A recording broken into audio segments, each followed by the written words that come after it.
Sláinte, everyone. Darren Lynch with Irish Titan here for, as you would guess, an episode of Commerce Over Craic in Rira, which is Gaelic for crack. It's our favorite Irish pub in Vegas, right outside of Mandalay Bay, here for Shop Talk 2026. Here with Louis. How are you doing, Louis? I'm doing great. Hey, everyone. Thanks for joining. Absolutely. So let's kick off. Share with everybody a little bit about what you're doing these days, Louis. Absolutely. So I've been working in e-commerce for the better part of the past 15 years, usually working in the premium CPG space with venture or private equity-backed companies. Currently, I'm working as the chief marketing officer for an online marketplace in the art world called Artware. And in addition to that, I've been launching a fun side hustle as a keynote speaker. Yes. And so many of you on the other side of this are part of Ecom Agency Growth, Rachel Jacobs' group. We're having our summit next week. In Rachel's absence, good luck to Rachel. She's having a baby any day. Louis is our keynote speaker next week in Austin, Texas. So looking forward to that. Nice. Most of our Commerce Over Crack conversations are with industry professionals, people on the ecosystem side of the table. Been excited to talk to Louis and hear from him representing sort of the brand side of things. So let's start with this. You're an e-commerce veteran. So what have you been hearing over the last year, 6 months, 3 months leading into Shop Talk? What are some of the common themes? Let's narrow that window, like the last 3 months here at Shop Talk. What are some of the common themes that brands are talking about from an e-commerce perspective? It's a great question. Of course, everyone's talking about AI, but what I'm hearing more about AI is how to create an emotional connection with your customers, leveraging AI as a tool, not a replacement. And I'm guessing that theme that you're hearing is a reflection of how AI is still very frothy, still very jazz handsy, but it's maturing enough that there's starting to be more tangible applications of it and more tangible ways to use it to explore things like that emotional connection that brands are talking about. Yeah, I think the shortcut that is the buzz phrase a lot of us are hearing is around personalization. So personalization being a way for people to feel seen and heard as the customer based on whatever data sets are available to that tool or to that company. So the hypothesis being that if I go onto a website, let's say it's in the liquor industry and I drink white wine, you drink red wine, the homepage should be showing me white wine, right? Pretty simple. Thinking about past order history, thinking about sales volume, etc. How do we make it so that the customer comes and says, oh, this is actually an easier experience for me. And maybe this brand is going out of their way to do something a little special so that I can cut through the clutter if it's a heavy SKU intensive website, or I can help find something if maybe it's a giftable website. So this is why I was really excited to hear your perspective, kind of advocating, being an avatar for the brands. Is the ecosystem, are the tech providers, the marketing providers, the SIs, agencies, platforms, are they meeting the moment there? Are they recognizing the appetite that brands have for the emotional connection that they're looking for and thinks available and powered now by AI? Are we meeting the moment from our side of the table to yours? The opportunity I see, and we're going to be talking about this at the conference next week, is the way that SaaS providers or agencies are positioning their services or products to brands, which is very much focused on the products and the benefits, or the features and the benefits. So we're going to increase response time. We're going to lower your CAC, increase your LTV, better CRO, whatever it is. But they're not really focusing on the emotional element. So what is it that someone in the CMO seat or the director of e-com or the VP of growth seat is really trying to do by working with an Irish Titan or another provider out there? What is the emotional need? So did I just come out of a really difficult board meeting? Am I getting a lot of pressure to show movement in terms of AI acceleration for the organization?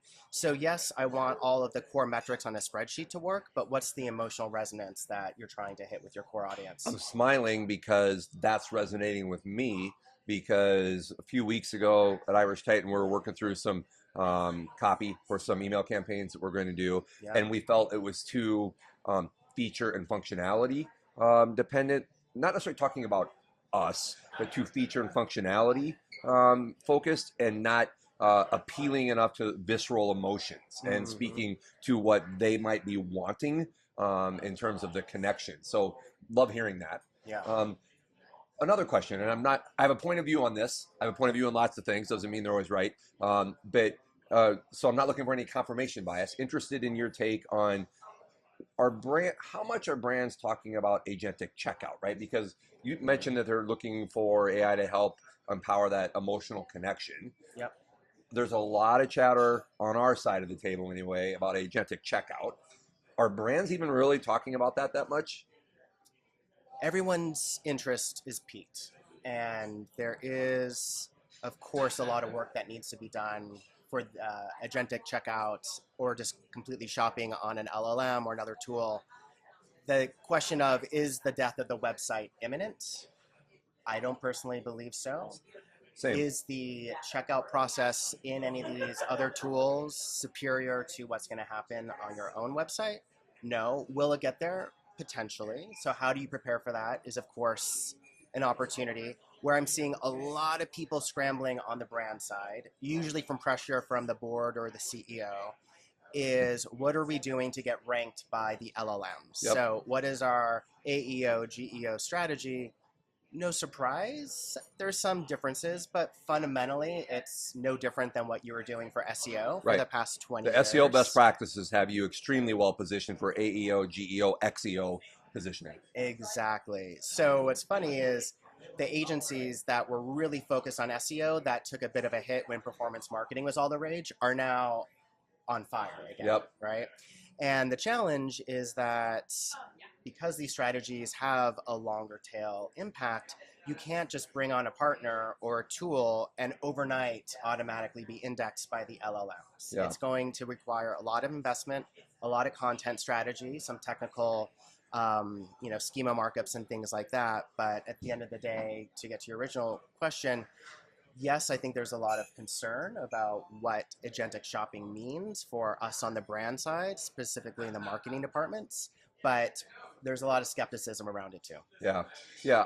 What I'm finding comforting is some of the emerging clarity, distinction, recognition that there's a difference between agentic discovery and agentic checkout, right? I think it's sort of unquestionable that a brand is going to want to be found by people looking for their kinds of products.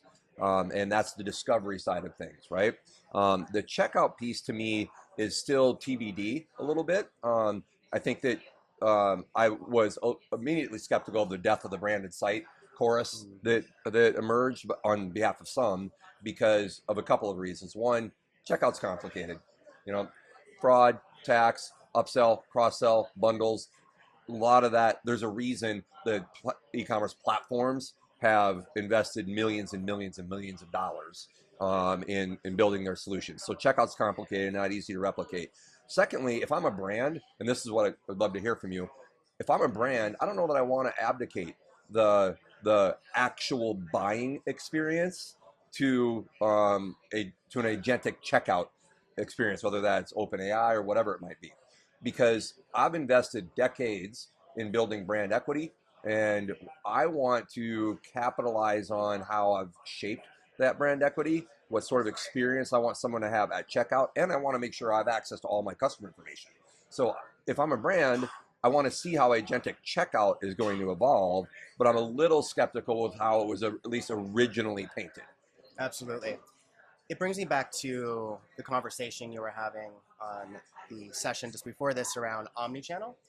Will agentic shopping become a sales channel? Yes. Absolutely.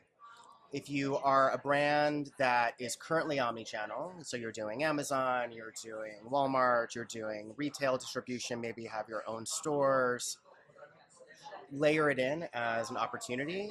As you continue to have more touch points where a customer can find you, it continues to strengthen the need for your own brand assets and your own website to really tell that compelling emotional story in a way that you're never going to get on your Amazon listing or even when it gets indexed by the LLM. So where brands are putting their energies on their website, of course, CRO is very important. But when you go to the homepage or you go to a collection page or you go to the About Us page, what are the opportunities to really educate your customer and get them excited about not just the problems you're solving for them, but the community they're joining by Yeah. buying. That's great. Let's land the plane, a phrase I like to use as we draw these commerce over cracks to a close. Let's land the plane with this question. From a brand's perspective, yet more proof of why I was excited to talk with you. What do you think e-commerce looks like in 3 to 5 years? I think that e-commerce is going, listen, it's been rough for e-com coming out of the pandemic. Regardless of what vertical you're in, there's been all types of market corrections, of course, challenges with tariffs, geopolitical strife, etc.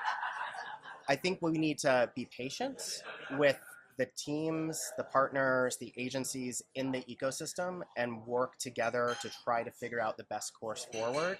I think one of the biggest challenges right now is that the funding thesis around a lot of e-com businesses that were venture backed has fundamentally shifted, Right. where now VC investors are functioning more like traditional private equity and looking at EBITDA positive businesses to invest in, whereas before it was grow, grow, grow at any rate.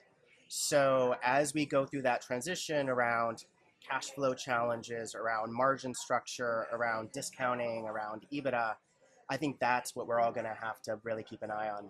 Great, great. Well, Louis, it's been a pleasure learning from you, listening to Thank you. speaking with you. So thanks for tuning in to Commerce Over Crack. More to come. Sláinte.